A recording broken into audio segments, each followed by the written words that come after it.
Now there's a lot of major wrestling news and rumors to share with you guys today, and we'll start off with the news suggesting that a major former WWE star, who's been wrestling for AEW the past couple of years, is open to the idea of returning to WWE, and that said former WWE star is none other than Paige, wrestling these days under her real name Saraya. Now, Saraya's contract with All Elite Wrestling is reportedly set to expire in September, and during a recent appearance on Booker T's Hall of Fame podcast, Saraya said this when asked if a WWE return could be in the cards for her. "Yeah, so I love WWE and I don't have any negative feelings towards them. I mean, they raised me, they saved me a lot. I just appreciate them so much, and the idea of going somewhere else was only because of the potential of my brother being there. That was like a big thing. I just wanted him to be a success in wrestling, you know? I love WWE and I would absolutely, if there was something that they needed from me which was exciting, I would definitely go there. Yeah, absolutely, it would be silly not to. If there's an opportunity to do something fun, hell yeah, I'll jump on board." Now Saraya has been busy promoting her new autobiography the past few days, and noteworthy is the fact that Saraya revealed in one of the interviews that she has a new podcast that will be released soon, and emphasized how she will be sharing a big announcement on the first episode of this new podcast. Could this big announcement be a WWE return in the works? We'll just have to wait and find out, and let us know down in the comments section below if you guys would be excited to see Paige return to WWE at some point in the near future.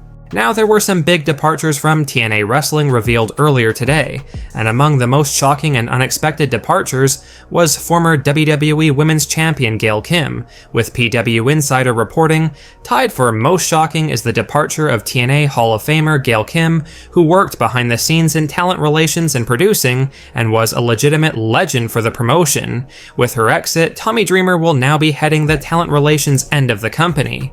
Kim's run with the company dates back to 2005, initially as a performer, and she was one of the women who forged the Knockouts division before her current role. She was very much loved and respected internally by the talents. Now, this was apparently the email sent out earlier today by TNA Wrestling regarding the recent roster cuts or releases.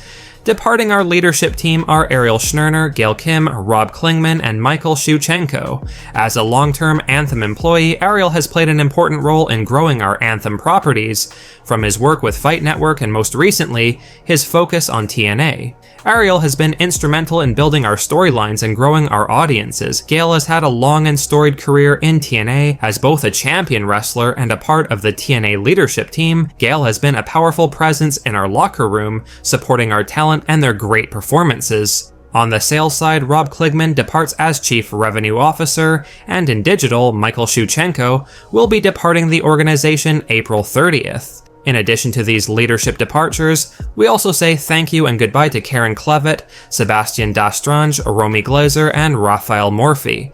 Our company is built on the strength and dedication of our team, and these changes do not diminish the value or the contributions of those affected.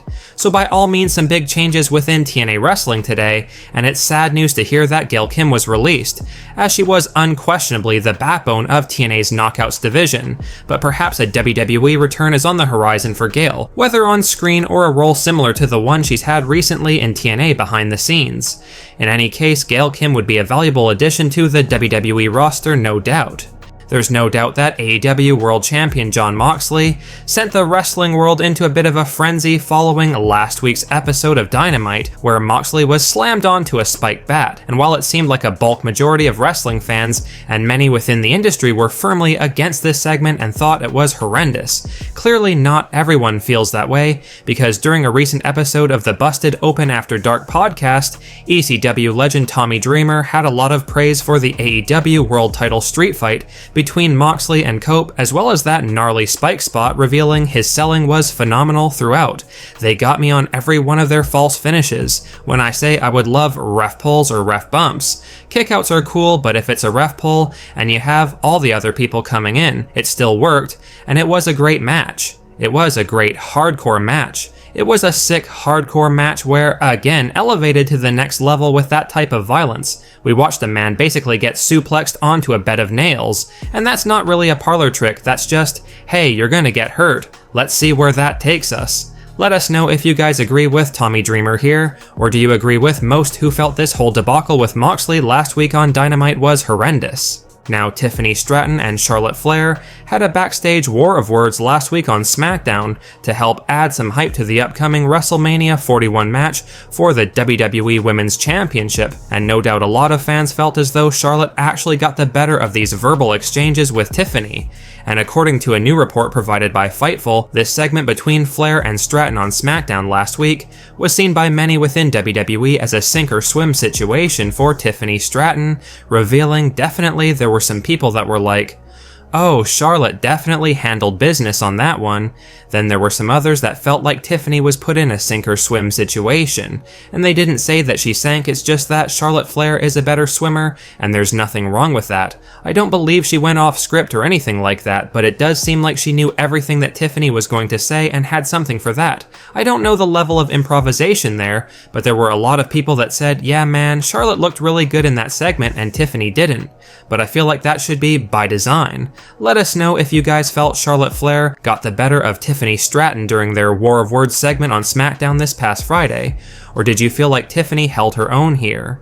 During a recent interview with the Daily Star, former WWE champion Drew McIntyre revealed that while he's unhappy about the fact that he's not involved with a championship match at WrestleMania 41, Drew thinks he and Damian Priest have an interesting story to tell if fans give the storyline a chance, saying we've still got 6 weeks until Mania and anything can change in that time.